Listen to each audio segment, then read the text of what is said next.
if you take the modern world, where people are trying to teach you how to come in and trade actively in stocks, well, I regard that as roughly equivalent to trying to induce a bunch of young people to start off on heroin. It is really stupid. And when you're already rich, to make your money by encouraging people to get rich by trading. And then there are people on the TV, another wonderful place, and they say, I have this book that will teach you how to make 300% a year. And all you have to do is pay for shipping, and I will mail it to you. How likely is it that a person who had suddenly found a way to make 300% a year will be trying to sell books on the internet to you? Yeah, it's ridiculous. And yet, I've described modern commerce. And the people who do this all day think they're useful citizens. The advertising agents that invent the lingo. And so, yeah, insurance, they say, the two people who shifted from Geico to the Glotz Insurance Company saved $400 each. But they don't tell you there are only two such people in the whole United States, and they were both nuts. But they mislead you on purpose, and I get tired of it. And I don't think it's right that we deliberately mislead people as much as we do. Let me tell you another story that I think is an interesting one about the modern life. But this goes back to a different time. And this man has this wonderful horse. And it's just a marvelous horse. It's got an easy gait and good looking and everything. It just works wonderfully. But also occasionally just gets so he's dangerous and vicious and causes enormous damage and trouble and breaks arms and legs for his rider and so on. And he goes to the vet and say, what can I do about this horse? And the vet says, that's a very easy problem and I'm glad to help you. He says, what should I do? And the man says, the next time your horse is behaving well, sell it. Well, think of how immoral that is. And haven't I just described what private equity has to do? When private equity has to sell something that's really troublesome, they hire an investment banker.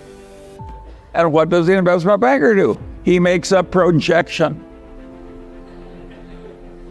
You can't, I have never seen such expertise in my whole life as is created in making projections in investment banking. There is no business so lousy it can't get a wonderful projection. But is that a great way to make a living, to have phony projections and use it to make money out of people you look right into the eyes of? I would say no. And by and large, Warren and I, we never tried to make money out of stupidity of our dumb buyers. We tried to make money by buying. And if we were selling horse shit, we didn't want to pretend it was a cure for arthritis. And I think it's better to go through life our way instead of theirs. I think it's always been this way. I think there's always been chicanery. Think of the carnivals, the carny operator. Think how much trickery there is in a carny operation.